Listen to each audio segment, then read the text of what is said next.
Hello, it's Senator Ben Cardin. I have the honor of being the Special Representative of the Organization for Security and Cooperation in Europe's Parliamentary Assembly for Anti-Semitism, Racism, and Intolerance. And I am chair of the Senate Foreign Relations Committee here in the United States Senate.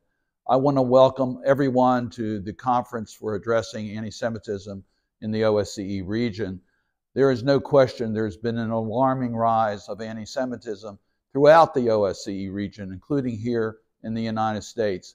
We all need to do everything we can to combat anti-Semitism. This is the 20th anniversary of the Berlin Conference and Declaration.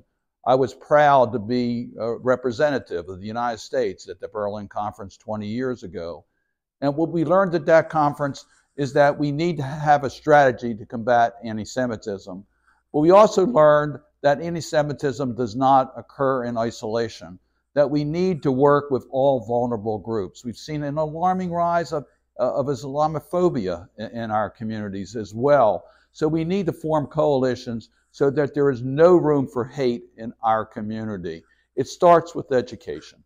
We need to educate particularly young people, and we need to invest more in educational resources. We need to bring people together. Interfaith communities are extremely important in combating all forms of hate. We need to double down in regards to those efforts. We need to protect communities. We recognize that it can be at risk to attend a synagogue or a mosque. We need to provide a safe environment for people to be able to practice their religion. But the most important thing we can do as leaders, and that is to lead.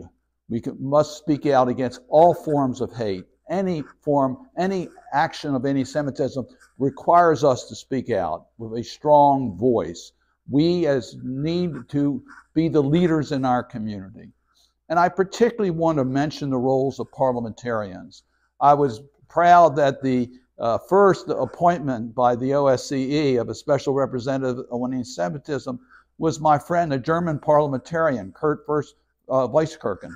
He was a great leader in our first efforts to fight anti-Semitism. As a parliamentarian, he knew that we speak not only with our voices, but with our actions. So I hope at the Malta meeting here that we will be united in our fight against all forms of hate. I wish you a very successful conference.